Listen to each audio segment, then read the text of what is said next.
Welcome to my YouTube channel brilliant academic and competitive classes. तो जैसा कि पिछली वीडियो में हमने एक्सरसाइज 5.3 का क्वेश्चन नंबर 15 सॉल्व किया था, तो आज हम पढ़ाने वाले हैं उसके आगे के क्वेश्चंस। तो देखिए, a sum of ₹700 is to be used to give 7 cash prizes to students of a school for their overall academic performance.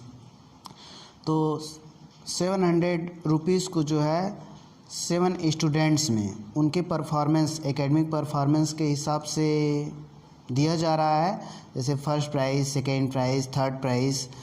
तो if each prizes is ₹20 less than its preceding prize, यदि प्रत्येक price जो है पहले वाले price से 20 रुपये कम value की है, मीन्स कि 20 रुपये उसको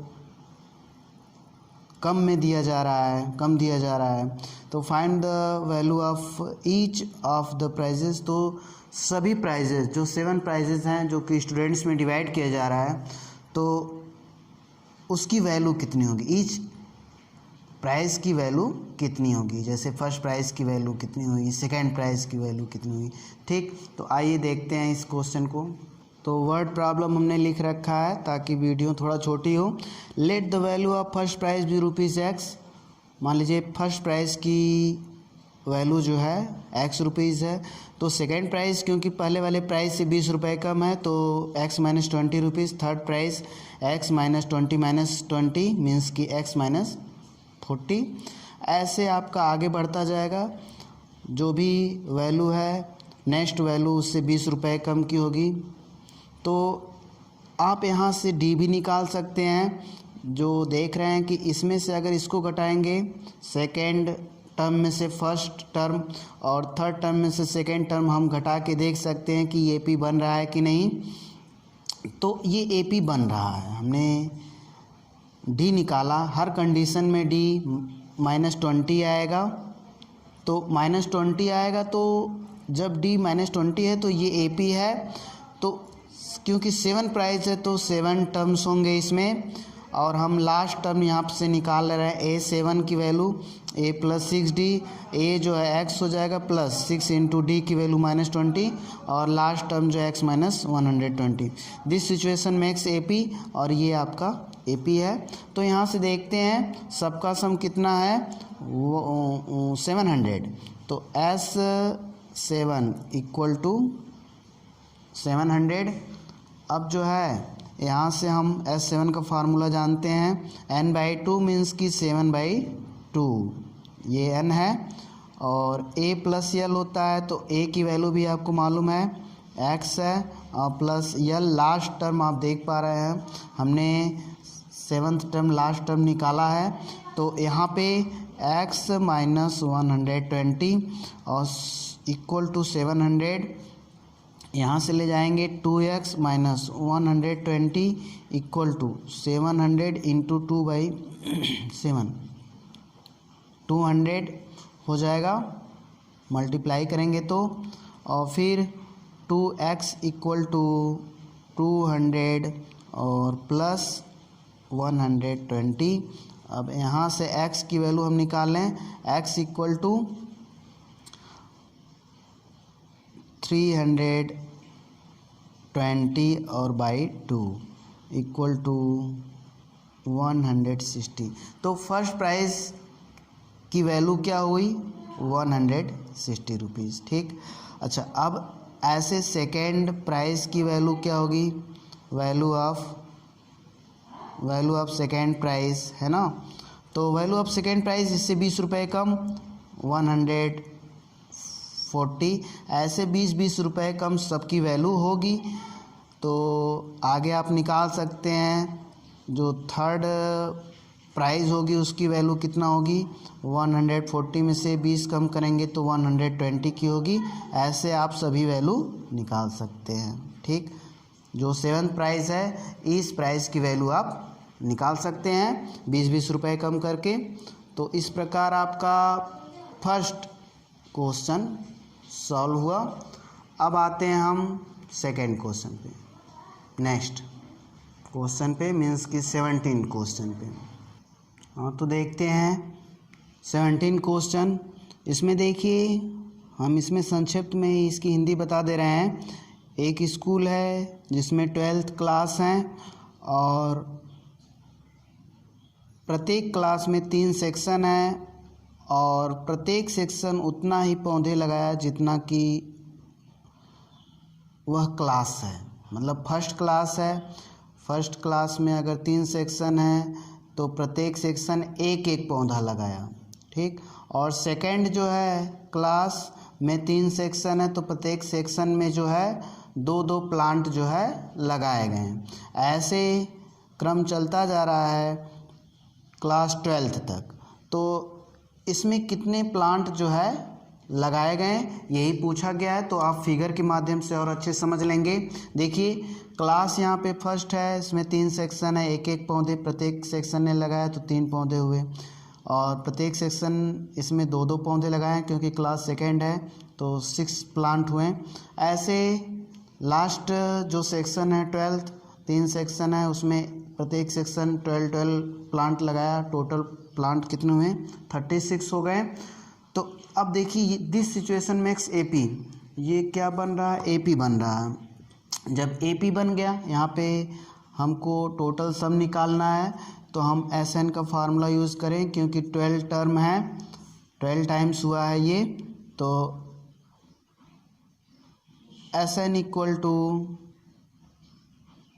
हमें निकालना है तो SN इक्वल टू n/2 और ब्रैकेट में a + l होता है। तो n की भी हमको मालूम है वैल्यू 12 है और ये जो है 8 लास्ट टर्म है ये, ठीक। तो S12 इक्वल टू 12/2 और फर्स्ट टर्म है यहाँ पे 3 और यल जो है लास्ट टर्म 36, ठीक। अब यहाँ से हम डिवाइड करेंगे तो 6 हो जाएगा और इनटू 39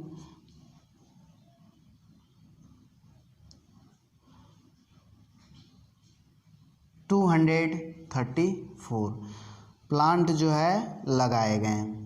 तो इस प्रकार 17 क्वेश्चन सॉल्व हुआ। अब आते हैं नेक्स्ट क्वेश्चन पे। तो देखते हैं 18th क्वेश्चन में क्या दिया गया है। एक स्पाइरल बना हुआ है और ये क्वेश्चन है जैसा कि आप देख पा रहे हैं। तो मैं फिगर में इसको समझा दे रहा हूँ। देखिए फिगर भी पीछे दिया गया है कि एक बार ए को सेंटर लिया जा रहा है, एक बार बी को। अगर ए को सेंटर लेके हाफ सर्कल खींचा जा रहा है तो यहाँ से यहाँ तक की लेंथ L1 उसको शो किया गया है और L1 जो है सेमी पेरीमीटर है तो इसकी लेंथ, और फिर यहाँ से अगर बी को सेंटर लेके खींचा जा रहा है हाफ सर्कल तो यहाँ से यहाँ तक सेमी सर्कल होगा, उसको L2 से शो किया गया है। और अगर फिर ए को सेंटर लेके ऐसे सेंटर को बदलते रहेंगे, ए को सेंटर लेके खींचा जा रहा है तो L3 जो है सेमी सर्कल है बना। और इस प्रकार जो भी सेमी सर्कल की लेंथ होगी उसका सम हमें निकालना। ऐसे स्पाइरल जो है 13 बनाया जा रहा है, 13 सेमी सर्कल बन रहे हैं तो वो 13 का पूरे का हमें क्या निकालना है सम निकालना है। तो देखिए यहाँ पे पहले यहाँ से यहाँ तक की रेडियस भी दी गई है, R1 दी गई है 0.5 पाई और 0.5 पाई और सेकंड R2 दी गई है। मतलब यहाँ से जब इसको सेंटर लिया जा रहा है ये वाला सर्कल बनाया जा रहा है तो यहाँ से यहाँ तक रेडियस होगी पूरा, तो वो जो है 1 पाई है 1 पाई। और फिर इसको सेंटर लेके यहाँ से यहाँ तक की रेडियस लेके जो सर्कल बनाया जा रहा है तो उसका 1.5 सेंटीमीटर जो है रेडियस। तो ऐसे बनाया जा रहा है स्पाइरल। और जितने भी 13 स्पाइरल बने हुए हैं उनका हमें क्या निकालना है सम निकालना है। तो आशा करते हैं कि क्वेश्चन आपको समझ में आया होगा। अब देखते हैं तो यहाँ देखिए R1 है, R2 है, R3। तो ये जब सेंटर ए लिया जा रहा है तो इतना सेंटीमीटर रेडियस, जब बी सेंटर लिया गया तो इसको 1 सेंटीमीटर रेडियस लेके हाफ सर्कल बनाया गया। जब 3 तो फिर ए पे आएगा, ए को सेंटर लेके खींचा जा रहा है तो इतना रेडियस का सर्कल सेमी सर्कल बन रहा है। तो यहाँ आप देखते हैं L1 कितना होगा, L1 मतलब सेमी सर्कल, तो पेरीमीटर उसका कितना होगा, एक की लेंथ कितनी होगी 2πr1/2, 2 से डिवाइड किए πr1, यहाँ पे r1 की वैल्यू रखें 0.5 पाई हो गया। और ऐसे ही L2 हम निकालेंगे, ऐसे ही L3 निकालेंगे, क्योंकि ये सेमी पर सर्कल है तो सेमी सर्कल 2πr1 पूरा सर्कल पेरीमीटर में हम 2 से डिवाइड किए, सेमी सर्कल का पेरीमीटर आ जाएगा। तो ऐसे भी क्रम चलता रहेगा। हम देख पा रहे हैं कि यहाँ पे दिस सिचुएशन में एक्स AP, ये AP बना रहा है क्योंकि 0.5 पाई और फिर पाई है, पाई में से इसको घटाएंगे 0.5 पाई आएगा, इसमें से इसको घटाएंगे 0.5 पाई आएगा। इस प्रकार ये AP बन रहा है, लेकिन 13 टर्म तक जा रहा है तो लास्ट टर्म हम निकाल दे रहे हैं। AP बन रहा है तो हमने D भी निकाल रखा है 0.5 पाई। अच्छा, अब यहाँ पे AP ये बन रहा है आपका, ऐसे चल रहा है। और 13 टर्म, लास्ट टर्म जो है इसका 13 टर्म है क्या, उसको निकालने के लिए हम जानते हैं कि A + 12D होता है। तो A + 12D में A की वैल्यू रखें 12 × D, यहाँ पे सॉल्व किए 6.5 पाई हो गया। ये आपका लास्ट टर्म आ गया। ठीक, जब लास्ट टर्म ये AP है, इसका लास्ट टर्म हमें मालूम हो गया, तो अब हमें सबका सम निकालना है। तो सम का फार्मूला हम यूज़ करते हैं, S13 निकालना है। तो यहाँ पे जो है n/2 मीन्स कि 13/2 और A + L की वैल्यू मैं यहाँ पे रख दे रहा हूँ, 13/2 है ये, A की वैल्यू 0.5 पाई और L की वैल्यू 6.5 पाई हुआ, क्योंकि लास्ट टर्म हमारा ये निकला था। L की जगह रख सकते हैं। अब यहाँ से 13/2 और ब्रैकेट में 7 पाई की वैल्यू, सॉरी यहाँ से ऐड हुआ है तो 7 पाई होगा, 7 पाई, तो 7 रख दिए और पाई की वैल्यू भी रख दिए, 7 पाई होगा तो 7 रख दिए और पाई की वैल्यू 22/7 रख दिए। यहाँ से सॉल्व करेंगे, 2 से इसको डिवाइड होगा 11, इससे ये कट गया तो 13 × 11 = 143 सेंटीमीटर आएगा। तो इस प्रकार यह 18 क्वेश्चन जो आपका सॉल्व हुआ। अब आते हैं नेक्स्ट क्वेश्चन पे, तो देखते हैं next question. 200 logs are stacked in the following manner, 20 logs in the bottom row। देखिए इस क्वेश्चन का पूरा मतलब यही है कि 200 logs हैं, लकड़ी के टुकड़े हैं जैसा कि आप देख पा रहे हैं। तो एकदम नीचे वाले बॉटम में 20 logs रखे गए हैं, उसके ऊपर 19 logs, उसके ऊपर 18 logs, ऐसे जो है रखा गया है। उसके आगे भी है। तो हमें ये बताना है कि इसमें कितने रो होंगे। ये रो है, एक रो नीचे, ये सेकंड रो और ये थर्ड रो। तो इसमें हमें ये बताना है कि कितने रो होंगे। और लास्ट वाले जो ऊपर वाला सबसे रो होगा, क्योंकि पूरा बना नहीं है, तो लास्ट वाला ऊपर वाला रो जो होगा उसमें कितने लकड़ी के गट्ठर होंगे। ठीक, तो हमें यही निकालना है टॉप रो में। तो ये दो चीज़ें हमें निकालनी है, इसमें दो चीज़ें हमें निकालनी हैं। तो इसका सॉल्यूशन देखते हैं। हम यहाँ पे मान लेते हैं let the number of row be n, मान लीजिए कि n रो है। तो यहाँ पे देखिए जो भी ये कंडीशन बन रही है वो क्या बन रही है, AP, क्योंकि लास्ट वाले रो में 20 logs हैं, फिर उसके ऊपर 19 है और उसके ऊपर 18 है। तो ये AP की कंडीशन बन रही है। तो देखते हैं, तो यहाँ पे हम दिस सिचुएशन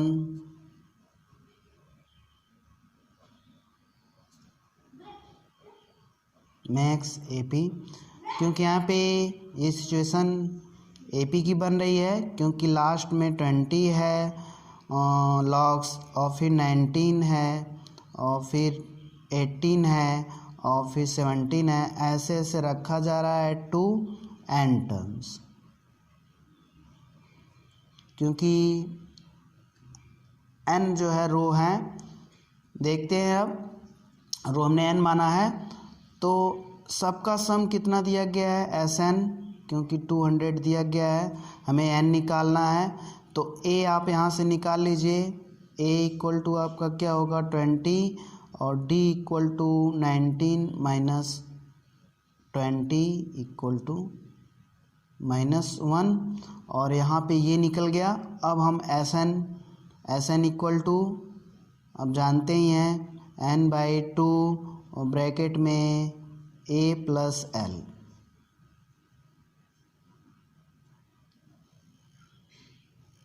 क्योंकि लास्ट टर्म तो है नहीं यहाँ पे, तो हम दूसरा फार्मूला यूज़ कर लेते हैं 2a प्लस n-1 और d, ये फार्मूला हम यूज़ कर लेते हैं। अब यहाँ से n/2 और 2 इंटू a की वैल्यू 20 और प्लस n-1 और d कितना है -1। अब हम इसको सॉल्व कर लेते हैं इक्वल टू 200। तो n/2 और 40 और माइनस n और प्लस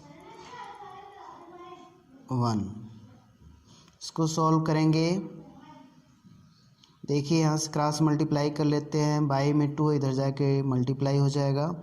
तो n और 41 minus n equal to 200।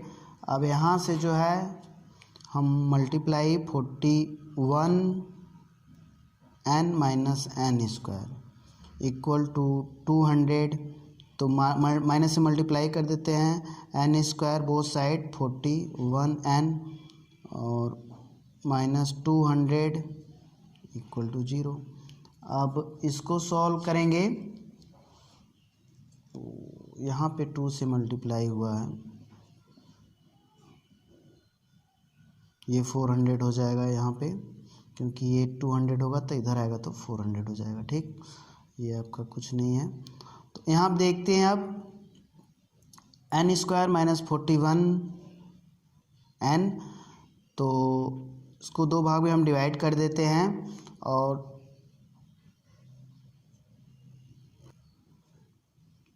n square minus 16n और minus 25n minus 400 equal to 0। और फिर यहाँ से कॉमन ले लेते हैं, n कॉमन लेंगे तो n माइनस 16 और यहाँ पे माइनस 25 कॉमन ले लीजिए, n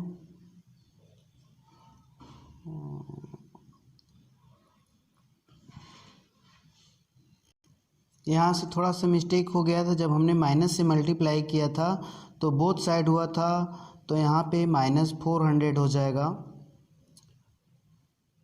कि यहाँ से हमने जो है जब माइनस से मल्टीप्लाई किया था तो माइनस 41 n और प्लस n स्क्वायर और इधर जो हो जाएगा माइनस 400। जब माइनस 400 को इधर लाएंगे तो ये भी प्लस हो जाएगा और यहाँ पे भी प्लस होगा। और फिर यहाँ से जो है हम कॉमन लेंगे 25, जब 25 कॉमन लेंगे तो n माइनस 16 होगा और इक्वल टू 0। अब n माइनस 16 फिर कॉमन लेंगे और n minus 25 equal to 0, n equal to 16, n equal to 25। तो n हमारा 2 आ रहा है, 2 वैल्यू आ रही है n की। अब हम देखते हैं कौन सा सही है। तो अगर हम a n की वैल्यू 16 लेके चेक करते हैं, x की वैल्यू 16 है और a प्लस 15d होता है। और फिर इसके बाद फर्स्ट टर्म मालूम ही है, फर्स्ट टर्म 20 है और प्लस 15 और d की वैल्यू -1, तो 20 और माइनस 15 इक्वल टू 5। अगर हम ये मान लेते हैं कि n जो है 16 रो है, तो उसमें लास्ट टर्म में मतलब एकदम ऊपर वाले टॉप में जो है रो में, टॉप रो में 5 लॉग्स होंगे, क्योंकि n की वैल्यू क्या है, ये 16। अब इस पे चेक करते हैं, जब n इक्वल टू 25 तो a 25 निकालते हैं, तो a प्लस 24 और d होता है। तो a की वैल्यू 20 प्लस 24 और d की वैल्यू -1, तो 20 -24 इक्वल टू -4। तो लास्ट रो में -4 लॉग्स आ रहे हैं, तो ये इम्पॉसिबल है। तो हम कह सकते हैं कि n की वैल्यू कितनी होगी, n मीन्स कि इसके जो भी नंबर ऑफ रो होंगे वो 16 होंगे, और लास्ट रो में A16 लास्ट रो में 5 लॉग्स होंगे। दोनों उत्तर निकल गया आपका, n रो और टॉप वाले रो में 5 लॉग्स होंगे। तो इस प्रकार ये भी क्वेश्चन सॉल्व हुआ। अब आते हैं 20 क्वेश्चन पे। तो नेक्स्ट क्वेश्चन आप देख पा रहे हैं, एक पोटैटो रेस हो रही है। इस लड़की को जो है फर्स्ट पोटैटो यहाँ से पिक करके फिर इसमें रखना है, फिर यहाँ से पिक करके सेकेंड पोटैटो को फिर रखना है, तो यहाँ से थर्ड पोटैटो को पिक करके ऐसे रखना, ऐसे क्रम चलता जा रहा है। और ये 10 पोटैटो रखे हैं। तो फर्स्ट पोटैटो कवर करने में कितना डिस्टेंस लगेगी, तो अब देखते हैं इसको हम। तो ये लड़की कितना टोटल डिस्टेंस दौड़ेगी, यही हमें निकालना है। तो यहाँ पे देखते हैं, तो distance cover to pick up and put it in the bucket. Distance cover to picks up first potato लिख लीजिए, first potato and put it in the bucket. तो 10 मीटर, क्योंकि 5 मीटर आना और 5 मीटर जाना। जब सेकेंड पोटैटो रखेगी, क्योंकि तब डिस्टेंस पोटैटो की कितनी होगी, 8 मीटर आना और 8 मीटर जाना, 16 मीटर हो गया। थर्ड पोटैटो रखेगी तो 11 मीटर आना, 11 मीटर जाना। यहाँ पे आप देख पा रहे हैं कि अगर हम 16 में से 10 घटाएं 6, इसमें से इसको घटाएं 6, तो ये डिस्टेंस d जो है हर जगह समान है। तो हम कह सकते हैं दिस सिचुएशन मेक्स AP, और ये AP क्या है, 10 है, 16 है, 22 है, और टू 10 टर्म्स तक। ठीक, अब देखते हैं, अब हमको ये सब डिस्टेंस लड़की द्वारा कवर की गई है, 10 मीटर, 16 मीटर, 22। हम लास्ट टर्म निकाल लेते हैं। तो लास्ट टर्म का मतलब जब 10वां पोटैटो उठा रही है तो वो कितना दौड़ी। हम तो 10, इस AP में 10 टर्म्स हैं, तो A10 हम निकाल दे रहे हैं। A10 में अब जान रहे हैं कि A प्लस 9D होता है, तो first term 10 plus 9 into D की वैल्यू, इसमें से उसको घटा दीजिए 6, और यहाँ पे 10 और प्लस 54 इक्वल टू 64। अब जो है निकालते हैं, S10 निकाल लेते हैं, तो n/2 मतलब 10/2, और a जो है देख रहे हैं आप 10 है, प्लस l जो है 64। यहाँ से सॉल्व कर लेते हैं, 5 और इंटू 74 इक्वल टू 370 मीटर जो है वो टोटल डिस्टेंस कवर करेगी। तो इस प्रकार ये एक्सरसाइज 5.3 समाप्त हुई। अब हम आगे के 5.4 एक्सरसाइज भी पढ़ाएंगे, ऑप्शनल एक्सरसाइज भी पढ़ाई जाएगी। तो अगली वीडियो में ऑप्शनल एक्सरसाइज लेके आएंगे। और यदि वीडियो पसंद आई हो तो लाइक, शेयर और सब्सक्राइब करें। Thank you for watching my videos.